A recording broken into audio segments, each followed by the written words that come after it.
పరాత్పరను చేరుటే మానవ లక్ష్యము.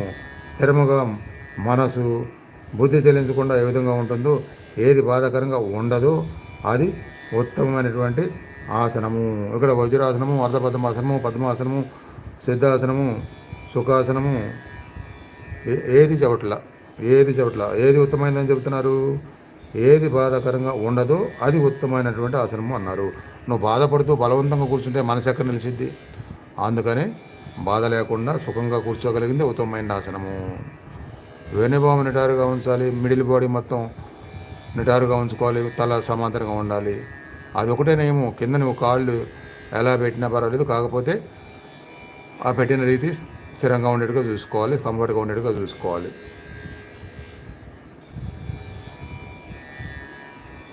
ఎక్కడ బుద్ధి లయిస్తుందో, ఎక్కడ మనస్సు సంకల్ప వికల్ప రాహితం అవుతుందో అది